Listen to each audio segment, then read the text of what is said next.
Hello friends, this is Shikha Sharma and welcome back to my channel Shikha maths corner. तो कैसे हैं आप लोग? आई होप सो आप सब लोग बहुत अच्छे होंगे। मैं भी ठीक हूँ। अब तो मैं काफ़ी ठीक हूँ। थोड़ा सा हेल्थ इशू था मेरे साथ, इसलिए मैं अपनी वीडियो में कंटिन्यूटी नहीं बना पा रही थी।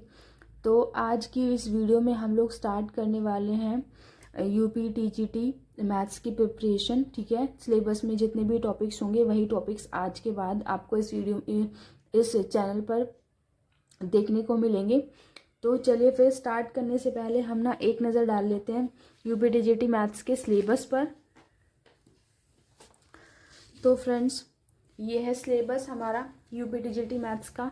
काफ़ी सारा सिलेबस है, ठीक है, जिसे कवर करना है। तो इसमें क्या सेट थ्योरी से स्टार्ट किया हुआ है। इन टॉपिक्स के अंदर भी फ्रेंड्स बहुत सारे सब टॉपिक्स हैं। अगर आप पूरा मतलब चाहते हैं कि सारा सिलेबस हो आपके पास, तो आप लोग गूगल से जाके डाउनलोड भी कर सकते हैं। ठीक है, वैसे सिलेबस होना चाहिए हमारे पास, जिस चीज़ की हम प्रिपरेशन कर रहे हैं उसका सिलेबस होना चाहिए। ठीक है, ये तो सिर्फ मेन टॉपिक्स मैंने यहाँ पर लिखे हुए हैं, जैसे set theory, relation mapping and number system, linear algebra, उसके बाद group theory, quadratic equation, progression में सारी की सारी हमारी series AP GP HP, permutation and combination, logarithm. ठीक है, काफ़ी सारा सिलेबस है फ्रेंड्स।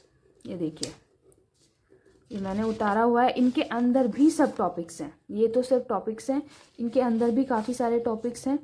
ठीक है, तो अगर आपको चाहिए कि मेरे पास पूरा सिलेबस हो, तो आप गूगल से जाके डाउनलोड कर लीजिए और उसी की अकॉर्डिंग चलिए।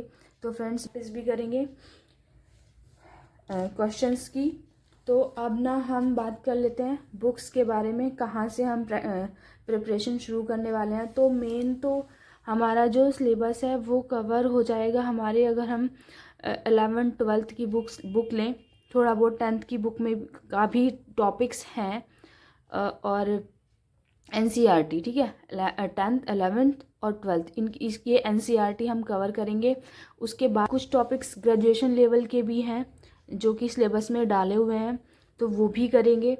मतलब मेन जो है हमारा 60-70% सिलेबस जो है ना, वो इसी में कवर हो जाएगा हमारा 11th-12th के एनसीईआरटी में। ठीक है, बाकी ग्रेजुएशन लेवल का भी देखेंगे। तो चलिए फिर आज हम स्टार्ट करते हैं हमारा first topic UP TGT maths का, जिसका नाम है सेट थ्योरी। ठीक है,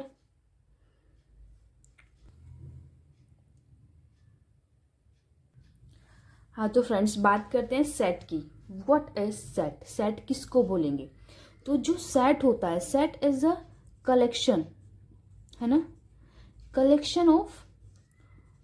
आप लोग चाहे ना तो साथ के साथ इसके नोट्स बनाते हुए चलें तो बहुत ही अच्छा होगा। Collection of well defined object. ठीक, वेल डिफाइंड ऑब्जेक्ट का जो कलेक्शन होगा वो क्या होगा, उसको हम क्या कहेंगे? सेट कहेंगे। ठीक है, एग्जाम्पल के लिए मैं क्या बोल दूं, अगर मैं कहूं collection of all even numbers, है ना, कि सारे इवन नंबर्स का कलेक्शन, वो भी क्या है? एक सेट है। अब ये वेल डिफाइन कैसे है? ये वेल डिफाइन ऐसे है क्योंकि उसने कैसे नंबर बोला है? Even number. जो मतलब जितने भी इवन नंबर हैं उनका जो कलेक्शन होगा वो क्या होगा? सेट होगा। ठीक, जैसे मैं लिख दूं 2, 4, 6, 8, 10, ये सब क्या है? इवन नंबर है। और ये इवन नंबर का क्या है? एक कलेक्शन है। तो हम इसको क्या बोल देंगे कि this is a set of all even numbers. ठीक है, एक कुछ ऐसी चीज़ों का या फिर ऑब्जेक्ट्स का कलेक्शन जो वेल डिफाइंड हो। ठीक है, डिफाइन करे कि इस सेट में या फिर इस हमारे जो ये हमारा एक ग्रुप है, इसमें जो मेंबर हैं वो किस तरह के मेंबर हैं। ठीक है, तो उसको हम क्या कहेंगे? सेट कहेंगे। ठीक है, आगे होगा आपको समझ में। तो अब ना हम यहाँ पे थोड़े से कुछ सेट्स की बात कर लेते हैं जो कि स्टैंडर्ड फॉर्म में होते हैं। जैसे कि अगर मैं यहाँ बात करूँ कैपिटल एन की, ठीक है, कैपिटल एन को हम क्या बोलते हैं? कैपिटल एन को हम बोलते हैं set of all natural number, है ना। बोलते हैं ना हम मैथमेटिकल टर्म में ऐसे ही कि जो n होता है, n हमें n क्या डिफाइन करता है, n डिफाइन करता है कि ये जो है एक सेट है, किसका सेट है, ऑल नेचुरल नंबर्स का। जैसे 1 2 3 4, ठीक है, 5 up to dash dash dash infinite, है ना। अब दूसरे नंबर पे आता है जेड, ठीक, कैपिटल जेड। जेड को हम क्या बोलते हैं, जेड इज द, इसको बोलते हैं हम सेट ऑफ ऑल इंटीजर्स, ठीक, हम इसको इंटीजर्स का सेट बोलते हैं।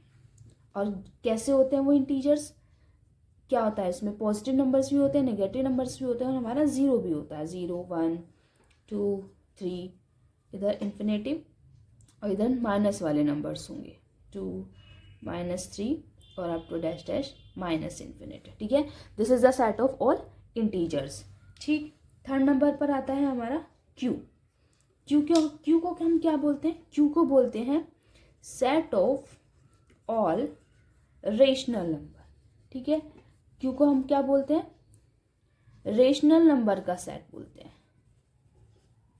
रेशनल नंबर क्या होते हैं, जो पी अपॉन क्यू की फॉर्म में होते हैं, उनको बोलते हैं हम रेशनल नंबर। फिर नेक्स्ट आता है हमारा जेड पॉजिटिव। ये सारी ना वो हैं नोटेशंस हैं जो हमारी यूज होती हैं मैथ्स में, तो पता होना चाहिए कि ये किस किस को क्या क्या कौन कौन सा सेट बोलते हैं, एन को कौन सा सेट बोलते हैं, या फिर इसके अंदर कौन कौन से एलिमेंट्स होते हैं, कौन से नंबर होते हैं, C Z Q Z positive.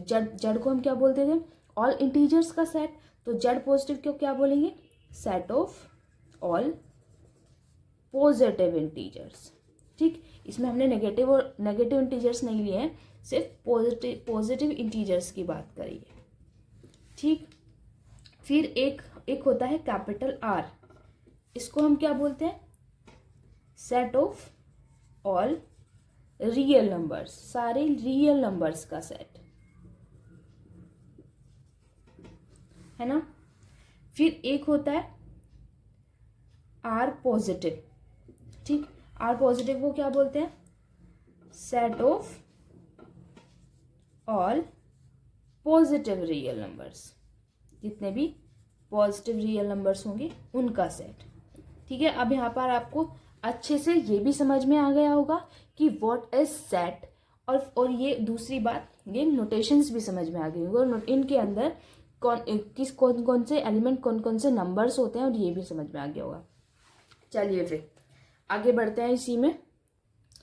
तो फ्रेंड्स सेट आ गया आपको समझ में। अब ना कुछ टर्म्स होती हैं उनको समझ लेते हैं, ठीक है। यहाँ पर ना मैं एक सेट लिख लेती हूँ, नेचुरल नंबर का सेट, ठीक है, जो कि क्या होता है, n इज इक्वल टू 1 2 3 4, ठीक है, up to dash dash infinity. This is the set of natural numbers. तो कुछ टर्म्स होती है, एक तो होता है ऑब्जेक्ट, ठीक, एक होता है एलिमेंट्स, ठीक, एक होता है मेंबर्स।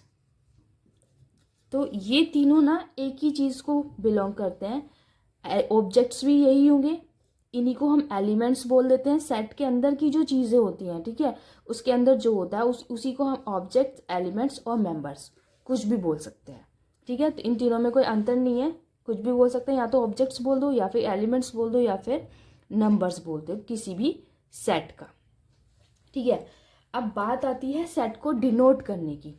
तो सेट को कैसे डिनोट करते हैं, किसी भी सेट को जो डिनोट करते हैं वो हम करते हैं कैपिटल लेटर से, ठीक, कैपिटल लेटर से हम डिनोट करते हैं। जैसे कि अभी हमने ये पढ़े थे नेचुरल नंबर का सेट, ठीक है, सबको हमने कैपिटल नंबर से डिनोट किया हुआ था, है ना। सेट ऑफ इंटीजर्स जेड से डिनोट किया था, set of positive integers Z positive से डिनोट किया था, ठीक है। ऐसे हम आगे की जितने भी सेट्स की बात करेंगे और अगर हम लिखेंगे तो उसकी जो नोटेशन होती है, जो इंडिकेट करता है, उसको हमेशा हम क्या करते हैं, कैपिटल लेटर लिखते हैं। और अगर बात करें हम एलिमेंट्स की, ठीक है, सेट के अंदर जो एलिमेंट्स होंगे उनको हम डिनोट करते हैं स्मॉल लेटर्स से, ठीक, जो अंदर के एलिमेंट्स की इंडिकेशन होती है। जैसे कि मान लीजिए ये एक सेट हो गया,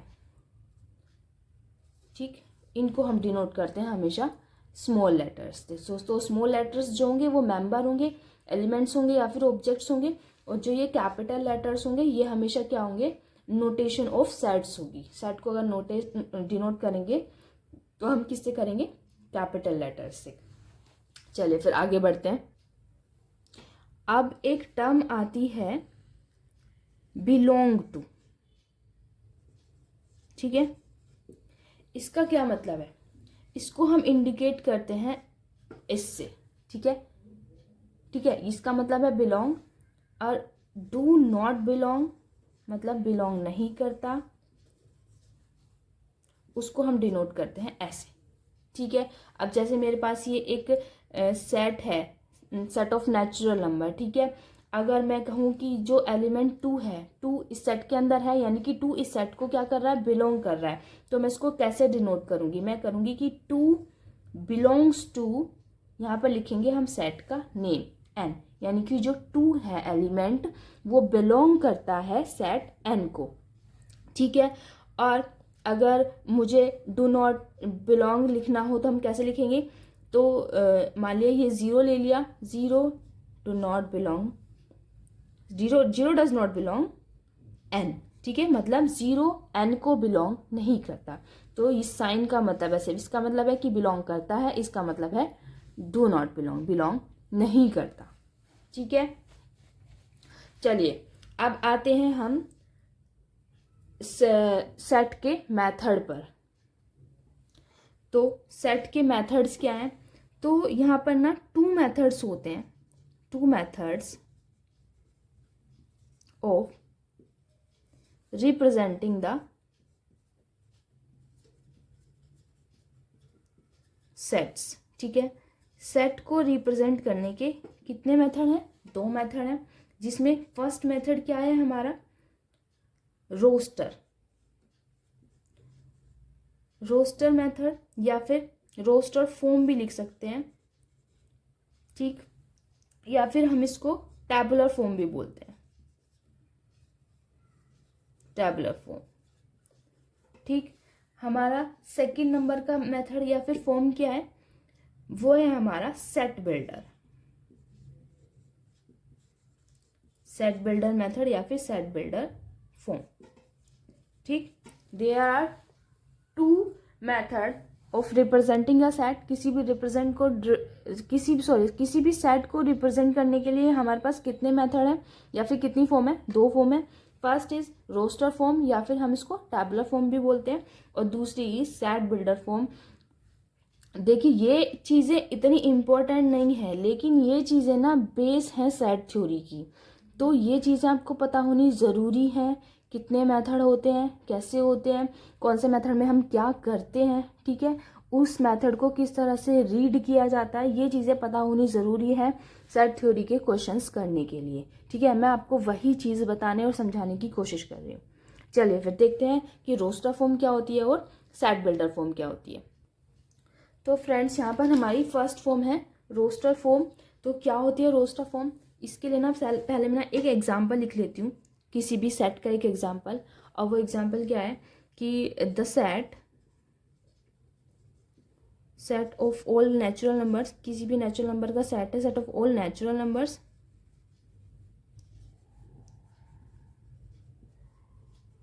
विच डिवाइडेड बाय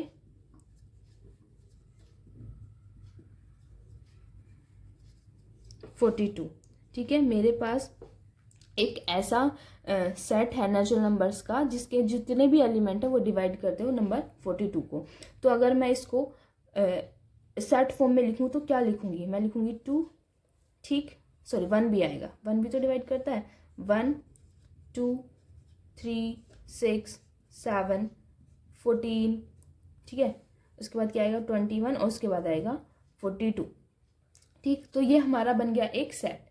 तो जो हमारी ये रोस्टर फॉर्म है, रोस्टर फॉर्म क्या होती है, इसमें क्या करते हैं कि जितने भी हमारे मेंबर्स या फिर एलिमेंट्स होते हैं सेट के, ठीक है, उसको हम डिनोट करते हैं एक लिस्ट में, ठीक है। ये एक लिस्ट ही तो हो गई, एज अ लिस्ट हम उसको डिनोट करते हैं उसके सारे एलिमेंट्स को, ठीक है। तो एक और बात, जैसे कि यहाँ पर ये क्या था, सेट क्या था, सारे नेचुरल नंबर का सेट था जो कि डिवाइड हो 42 नंबर से। तो ये भी तो एक रोस्टर फॉर्म ही हो गई ना इसकी, क्योंकि मैंने क्या किया, इसके सारे एलिमेंट्स को लिस्ट कर दिया, सारे एलिमेंट्स को लिख दिया यहाँ पर। तो ये हो गई हमारा रोस्टर फॉर्म। ठीक है, एक और बात याद रखने वाली है, रोस्टर फॉर्म में सीक्वेंस मायने नहीं रखता। ठीक है, मैंने जैसे 1 के बाद 2 ही लिखा, मतलब एक तरह से बढ़ते हुए क्रम में इसको लिख दिया, लेकिन ज़रूरी नहीं है, बस एलिमेंट्स सारे आने चाहिए, इनके प्लेस चेंज हो सकते हैं। ठीक है, सीक्वेंस मायने नहीं रखता रोस्टर फॉर्म में, जैसे कि 1 3 6, उसके बाद अगर मैं 2 लिख दूँ 7 21 14, बस एलिमेंट्स सारे आने चाहिए, एलिमेंट छूटना नहीं चाहिए। ठीक, रोस्टर फॉर्म में लिस्टेड होनी चाहिए, एक लिस्ट बनी हुई होनी चाहिए। ठीक है, एक और चीज़ इसमें याद क्या रखने वाली है कि अगर एक और स्कूल, ठीक है, इसके सारे लेटर्स का कलेक्शन रोस्टर फॉर्म में अगर मैं इसको लिखूंगी तो क्या लिखूंगी, SCHOL। ठीक है, यहाँ पर O 2 टाइम्स है, लेकिन मैंने सेट के अंदर क्या लिखा है, ओनली 1 टाइम लिखा है। तो कोई भी लेटर या फिर कोई भी नंबर सेट इसमें रोस्टर फॉर्म में रिपीट नहीं होगा। ठीक है, एक नंबर केवल एक ही बार लिखा जाएगा। तो ये तो था हमारा रोस्टर फॉर्म। अब देखते हैं हमारी सेट बिल्डर फॉर्म। तो फ्रेंड्स, दूसरी है हमारी सेट बिल्डर फॉर्म।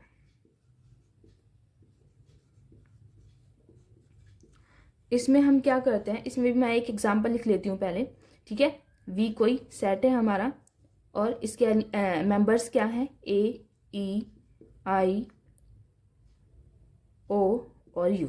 ठीक है, सारे वोवेल्स हैं, देखने से पता चल रहा है वी हमारा कोई एक सेट है जिसके अंदर सारे हमने वोवेल्स लिए हैं। तो हम सेट बिल्डर फॉर्म में क्या करते हैं, अगर मैं इसे सेट बिल्डर फॉर्म में, अभी ये कौन सी फॉर्म में है, अभी ये रोस्टर में है। ठीक है, क्योंकि ये लिस्टेड फॉर्म में, मैंने लिस्ट बना दी है इसकी एक। अब अगर मुझे इसे सेट बिल्डर फॉर्म में करना है तो कैसे करेंगे, डिनोट तो इसको इसी से करेंगे, v इज इक्वल टू, हम इसको लिखेंगे कुछ, x ratio x is a vowel in English alphabet.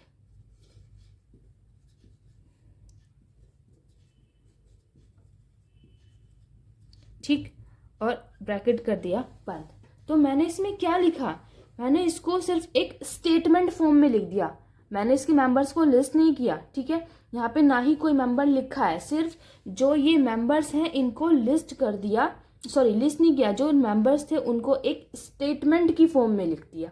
ठीक है, और हम इसको रीड कैसे करेंगे, the set of all x. ठीक है, एक ऐसा सेट जिसके सारे एक्स, ठीक है, सच दैट,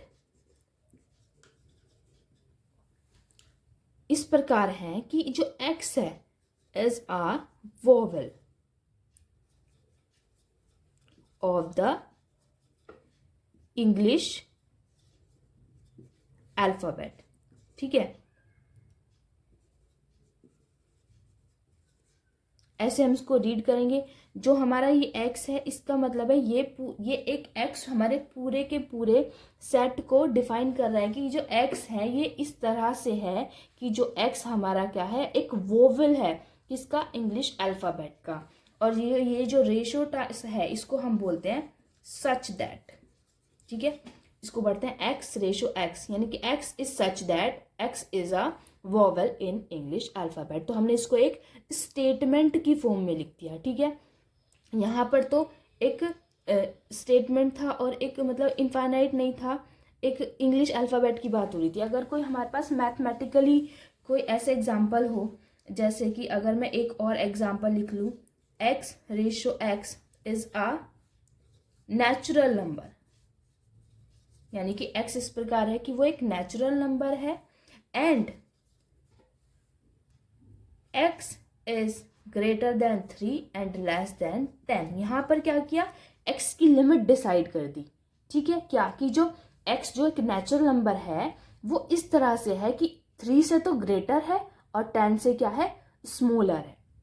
आया समझ में, इसका मतलब हमारे a के अंदर कौन कौन से एलिमेंट होंगे। अगर मैं इसको यहाँ पर रोस्टर फॉर्म में कन्वर्ट करूँ तो कितने एलिमेंट होंगे, वे सारे नेचुरल नंबर होंगे जो 3 से तो बड़े होंगे और 10 से छोटे होंगे। इट मीन्स 4 5, 6, 7, 8 और 9। 10 नहीं आएगा क्योंकि यहाँ पर इक्वलिटी नहीं है, अगर इक्वलिटी होती तो 10 भी आ जाता।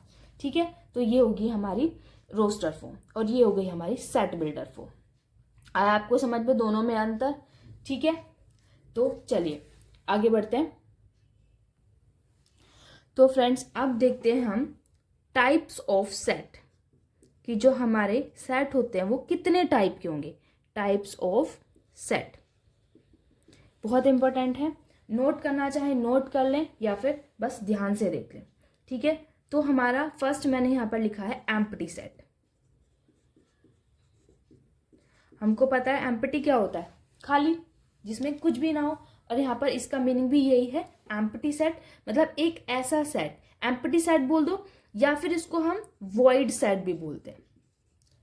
ठीक, एक ऐसा सेट जिसके अंदर कोई मेंबर ना हो, इट मीन्स कोई भी एलिमेंट ना हो, उसको हम बोलते हैं एम्प्टी सेट। और इसको डिनोट क्या करते हैं, इस कर्ली ब्रेसेस, ये जो कर्ली ब्रैकेट्स होते हैं इसके अंदर हम कुछ नहीं लिखें, इसको खाली छोड़ दें तो इसको भी हम एम्प्टी सेट ही कहेंगे। और अगर हम खाली 5 लिख दें तो इसको भी हम क्या कहेंगे, एम्प्टी सेट कहेंगे। ठीक, आया समझ में? तो ये हो गया हमारा एम्प्टी सेट। दूसरे नंबर पे आता है हमारा सिंगलटन सेट। ठीक, सिंगलटन सेट का मतलब है, सिंगल मतलब एक टर्म मतलब एक ऐसा सेट जिसके अंदर सिर्फ क्या हो, ओनली हमारा सिंगल एलिमेंट हो, यानी कि सिर्फ एक एलिमेंट हो, ओनली वन एलिमेंट। ठीक, इस ऐसे सेट को हम क्या कहेंगे, सिंगलटन सेट। ठीक है, जिसके अंदर क्या हो, सिर्फ वन एलिमेंट हो। चलिए, जैसे कि एग्जांपल अगर मैं ले लूं, कर्ली ब्रैकेट्स के अंदर अगर मैं ओनली लिख दूं एक ही एलिमेंट 5, तो ये क्या हो गया, हमारा सिंगलटन सेट हो गया। अब तीसरे नंबर पे आता है हमारा फाइनाइट सेट। फाइनाइट सेट बहुत सिंपल है, कुछ नहीं है, जो एलिमेंट्स में फाइनाइट हो, जिसके एलिमेंट्स को हम काउंट कर पा रहे हो, तो वो क्या होगा, हमारा फाइनाइट सेट होगा। जैसे कि एग्जांपल के लिए ये एक कोई सेट ले लूं मैं, ठीक, इसके 4 एलिमेंट है, तो ये कैसा हो गया, फाइनाइट सेट होगा। जो ये हमारा सिंगलटन सेट है, ठीक है, एम्प्टी सेट है, ये दोनों भी हमारे फाइनाइट सेट के अंदर ही आ जाएंगे। इनफाइनाइट सेट, फोर्थ टाइप जो है वो है इनफाइनाइट सेट, जिसके हम, अब इनफाइनाइट सेट क्या होगा कि जिसके एलिमेंट्स को हम काउंट ही ना कर पा रहे हो। ठीक है, मेंबर्स जो है उसके नंबर्स में क्या हो, इनफाइनाइट हो, तो उसको हम क्या कहेंगे, इनफाइनाइट सेट। जैसे set of all natural numbers, ये कैसा है, एक इनफाइनाइट सेट है। ठीक, set of all natural numbers is a infinite set. चलिए आगे बढ़ते हैं फ्रेंड्स। एक और टर्म यहां पर यूज होती है, वो टर्म क्या है, cardinal number of a finite set. Cardinal number, या फिर पहले आप कार्डिनल नंबर ही देख लीजिए। कार्डिनल नंबर क्या होता है, कार्डिनल नंबर होता है number of elements in any set, मतलब किसी भी सेट के जो मेंबर्स हैं उन मेंबर्स की संख्या या फिर एलिमेंट्स की संख्या को हम क्या बोलते हैं, उसकी कार्डिनलिटी बोलते हैं या फिर कार्डिनल नंबर बोलते हैं। जैसे अगर मैं कोई एग्जांपल ले लूं, मान लिया मेरे पास एक सेट है A इज इक्वल टू 2, 3, 4, 6, 8। ठीक, अगर मैं इसकी कार्डिनलिटी पूछूं या फिर कार्डिनल नंबर पूछूं, इसको डिनोट करते हैं number of n, a small n और ब्रैकेट के अंदर सेट का नाम। ठीक है, तो इसकी कार्डिनलिटी कितनी हो जाएगी, नंबर ऑफ एलिमेंट्स 1, 2, 3, 4, 5। ठीक है, तो एन ए हो जाएगा हमारे पास 5। ये होता है cardinal number of a set. और कार्डिनल नंबर जो होता है वो हमेशा फाइनाइट सेट का ही होता है। ठीक है, क्योंकि इनफाइनाइट सेट को तो हम काउंट ही नहीं कर सकते कि कितने नंबर है। जैसे कि कार्डिनल, इसीलिए हम बोलते हैं इसको cardinal number of a finite set. ठीक, तो यानी कि उसकी कार्डिनलिटी बताना, और जिसको हम डिनोट करते हैं एन ए से, स्मॉल एन और ब्रैकेट के अंदर हमारा कोई भी सेट का नाम। ठीक, चलिए अब नेक्स्ट टाइप पर चलते हैं। नेक्स्ट है हमारा इक्विवेलेंट सेट। इक्विवेलेंट सेट, नाम से ही पता चल रहा है, ठीक है। यहाँ पर दो सेट की बात होगी, कंपैरिजन होगा। इक्विवेलेंट सेट होता है अगर हमारे पास कोई दो सेट है, ठीक है, तो वो दो सेट इक्वल होंगे, यानी कि इक्विवेलेंट होंगे। और कब होंगे इक्विवेलेंट? इफ मान लिया अगर मेरे पास दो सेट हैं ए और बी, ठीक है, तो ये दोनों सेट कब इक्विवेलेंट होंगे? अगर n A is equal to क्या हो जाए? एन बी, यानी कि cardinality of the set A is equal to cardinality of the set B, यानी कि जितने भी मेंबर सेट ए में हैं अगर वो मेंबर सेट बी के बराबर हैं।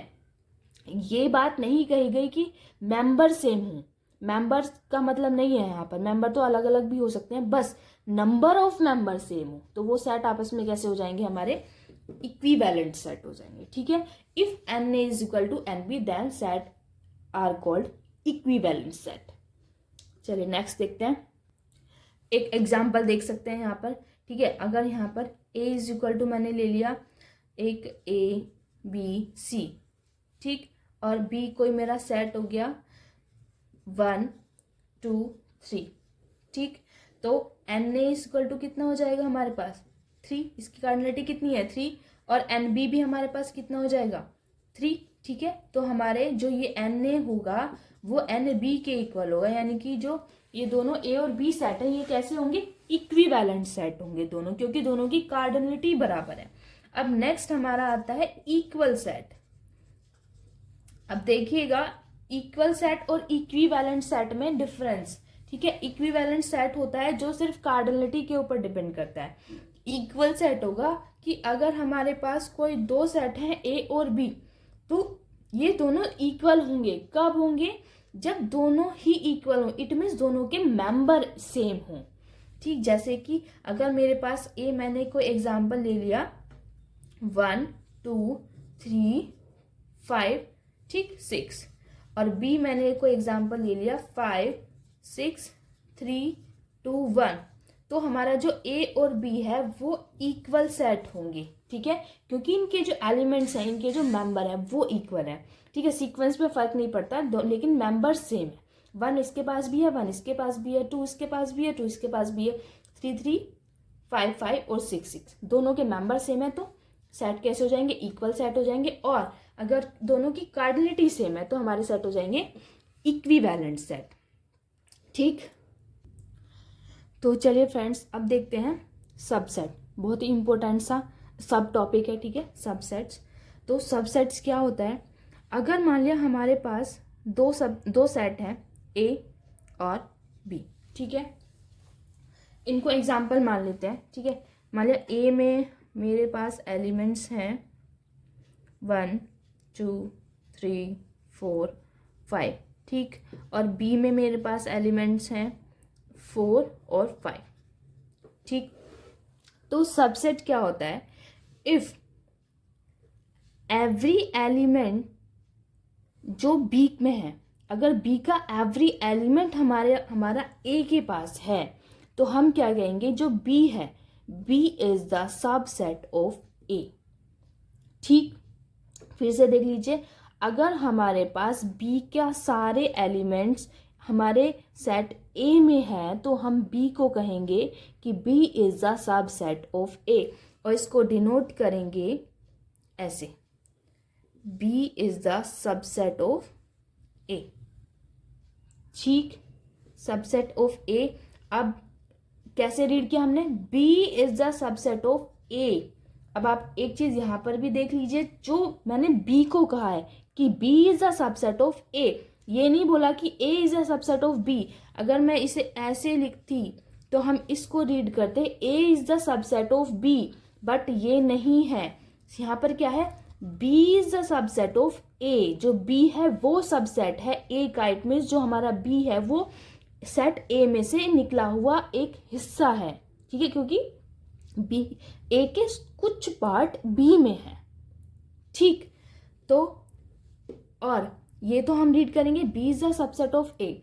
अगर बाय चांस बी ए का सबसेट नहीं है तो हम इसे कैसे लिखेंगे? तो हम इसे लिखेंगे B is not the subset of A, ठीक है। ये तो हुई बात रीड करने की। इसको हम रीड करेंगे B is the subset of A, और इसको हम रीड करेंगे B is not the subset of A. और ये जो हमारा ये इसका मुंह है ये उसकी साइड ओपन रहेगा जो हमारा बड़ा सेट होगा, जिसका सबसेट होगा, ठीक है। बी सबसेट है यानी कि बी छोटा हिस्सा है ए का। आया आपको समझ में कि व्हाट इज द सबसेट, ठीक। और अगर बाय चांस यहां पर मैं बी को ले लूं 2 3 4 5 और 1, ठीक है। बस मैंने सीक्वेंस चेंज किया है, पूरा का पूरा ए ही बी है। तो हम इसको यहाँ पर कैसे लिखेंगे, इसको या तो ये लिख दो A is the subset of B और इक्वल वाला, यानी कि जितने एलिमेंट ए में है उतने ही बी में है और दोनों के सेम है, ठीक है। तो हम इसको लिखेंगे A is the subset of B, या फिर लिख दो B is the subset of A. ये दोनों ही बातें ट्रू रहेंगी, ठीक है। अगर इक्वल है तो हम इक्वलिटी का साइन लगा देंगे, ठीक है। अगर ओनली सबसेट है तो ये सिर्फ ऐसे रहेगा, ठीक है। आपको समझ में, तो अब ना इसकी थोड़ी सी कुछ प्रॉपर्टीज हैं वो देख लेते हैं। तो हमारी फर्स्ट प्रॉपर्टी क्या बोलती है कि एवरी, ये स्टेटमेंट में आ जाती है इसलिए ध्यान से देखिएगा, every set is a subset of itself, है ना। बहुत ही बढ़िया बात है। क्या बोला उसने कि एवरी सेट, जितने भी सेट होंगे, प्रत्येक सेट जो होगा वो सबसेट होगा किसका, खुद का, ठीक है। अगर मैंने यहाँ पर एक एग्जांपल ले लिया ए इज इक्वल टू 1 2 3 4, ठीक। तो ये जो है ए इज अ सबसेट ऑफ ए, प्रत्येक सेट खुद का ही एक सबसेट होता है ना। आया समझ में, जितने भी सेट होंगे वो खुद के सबसेट। दूसरी प्रॉपर्टी देखते हैं। दूसरी प्रॉपर्टी क्या है कि द एम्प्टी सेट, यहां पर एम्प्टी सेट की बात हो रही है, empty set is a subset of every set, ठीक। कहने का मतलब है जितने भी एम्प्टी सेट होते हैं, एम्प्टी सेट का मतलब है मतलब उसके अंदर कुछ भी नहीं है। जो एम्प्टी सेट होता है वो सबसेट होता है एवरी सेट का, ठीक है। अगर हम ये थोड़ा सा हम आगे पढ़ेंगे कि किसी सेट के हम कितने सबसेट बना सकते हैं, ठीक है। उसमें जब हम किसी भी सेट के सबसेट बनाएंगे ना तो सारे सेट का एक एम्प्टी सेट तो जरूर होगा ही होगा, एक एम्प्टी सेट और एक वो खुद। यानी कि अगर हम किसी भी सेट के सबसेट बनाए तो उसके दो सबसेट तो होंगे ही होंगे, एक एम्प्टी सेट और एक वो खुद इटसेल्फ, ठीक। तो फ्रेंड्स एक दो और ना कुछ टर्म्स हैं इसमें जो समझनी बहुत ज़रूरी है। जैसे कि मेरे पास अगर ये एक सेट है ए 1 2 3 4, ठीक। तो अगर मैं इसके सबसेट निकालूं, ठीक है, तो इसके कितने सबसेट होंगे। तो इसका एक फॉर्मूला भी होता है डायरेक्ट, नंबर ऑफ सबसेट, ठीक है, नंबर ऑफ सबसेट। तो वो कितने हो जाते हैं 2 की पावर n, और 2 ये n क्या होता है, ये होता है number of elements in the set. कितने एलिमेंट है 4 3 1 2 3 4 एलिमेंट है, तो यहाँ पर n की पावर कितनी हो जाएगी 4। डायरेक्ट क्वेश्चंस पुट अप किए जाते हैं इस फॉर्मूला पे, ठीक है। नंबर ऑफ सबसेट क्या होते हैं 2 की पावर n, और अगर मैं इसके सबसेट निकालूं तो वो हो जाएंगे 2 की पावर कितना 4, इट मीन्स 16, ठीक है। अगर हम इसके सबसेट निकाले तो वो कितने हो जाएंगे 16 हो जाएंगे। इसको ना थोड़ा सा छोटा कर लेते हैं क्योंकि जब हम अभी सबसेट इसके बनाएंगे तो वो ज़्यादा लंबे हो जाएंगे, मतलब ज़्यादा बड़ा क्वेश्चन हो जाएगा। तो अगर मेरे पास सेट है ये 2 ही एलिमेंट है तो इसके नंबर ऑफ सबसेट कितने हो जाएंगे 2 की पावर 2 यानी कि 4। तो वो 4 सबसेट होंगे कौन कौन से, तो कैसे बनाते हैं हम सबसेट। तो इसका एक सबसेट तो हो जाएगा 5। अभी बताया मैंने आपको कि जब हम सबसेट बनाते हैं तो 2 सबसेट तो वो, एक तो वो खुद और दूसरा 5 हमेशा सबसेट होंगे किसी भी सेट के। तो एक तो 5 और दूसरा ये खुद यानी कि 1 2। और अब क्या करेंगे, इसके एक जितने भी इसमें एलिमेंट होंगे उनको सबको एक एक सेट बना के लिख देंगे क्योंकि ये सारे ही इसके सबसेट है, ठीक है। सबसेट का मतलब क्या है कि इसके सारे एलिमेंट इसके अंदर आने चाहिए, ठीक, तो कितने हो गए 5, एक ये खुद और एक 1 और 2, हो गए 4 सबसेट।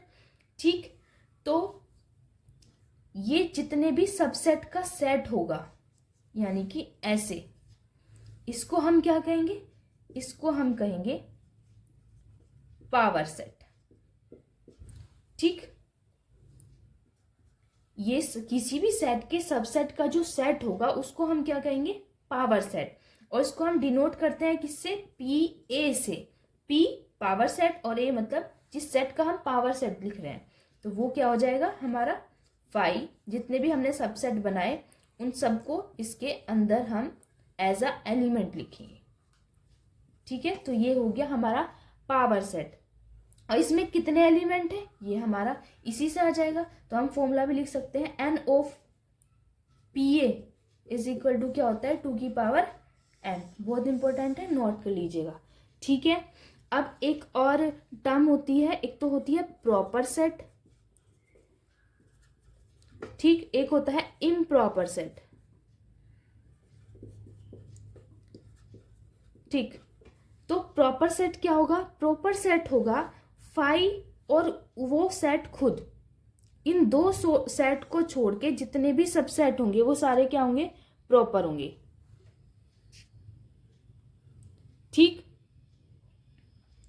और बाकी के सारे क्या होंगे, इम्प्रॉपर होंगे। ठीक है, आया समझ में आपको। प्रॉपर सेट क्या होगा, 5 को और खुद को छोड़ के जितने भी सबसेट होंगे वो सारे क्या होंगे, प्रॉपर होंगे।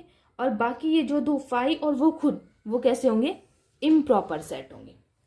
तो फ्रेंड्स, आया आज आपको ये वाला टॉपिक समझ में। अभी इसमें थोड़ा सा कुछ और भी बचा हुआ है जिसको हम अपनी नेक्स्ट वीडियो में कवर कर लेंगे। ठीक है, नेक्स्ट वीडियो में हम इसको पूरा फिनिश कर देंगे सेट थ्योरी को।